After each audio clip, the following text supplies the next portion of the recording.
नमस्कार. श्री स्वामी समर्थ ताईंनो. इथं स्वामी सेवा चालू आहे सकाळी सकाळीच. का बरं? तर आज पेपर आहे म्हणून एक माळ करत असतो दररोज. आज 2 केल्या आणि स्वामींना प्रार्थना करून पेपरहून जाऊन आला. त्यानंतर इकडे दुकानामध्ये आलो तर इथं आला होता गोळा.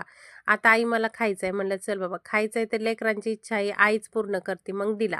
त्यानंतर ताईंनो तुम्हाला एक गोष्ट सांगते, माझ्या दुकानाचं बॅनर असं कोणीतरी फाडलंय. असं करू नका हो. दुसऱ्याचं नुकसान करून तुमचं कधी चांगलं होणार नाही. कारण कधीच कोणाचं नुकसान करू नये. त्यानंतर महिन्याचे जे भाग किराया असतो तो दिला काकूला. कारण ह्या महिन्याचा किराया देण्यासाठी दररोज दुकान उघडावं लागते. किती आळस आला, किती कंटाळा आला तरी न चुकता दुकानात जावं लागतं. नाहीतर घरातून देणार का? आपण काही घरातून देण्यासाठी दुकान टाकली का किराया? नाही. मग आपण हे योग्य टायमावर कष्ट जर केले तर घरातून देण्याची वेळ येत नाही. मग इथं आम्हाला आता थोडीशी शायनिंग मारायला लागलाय आमचा स्वराज.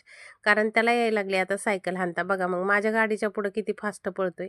चला आज संध्याकाळचा असा काही बेत होता. आज थोडाच व्हिडिओ शूट केला. पाणीपुरी, खिचडी, कैरी आणि मस्तपैकी खिरा. आहोंनी मस्त ताव मारून घेतला. आम्ही सुद्धा जेवणं केले. मग राहिली होती नित्यसेवा. नित्यसेवा करून घेतली. तर ताईनो भेटू उद्या. श्री स्वामी समर्थ.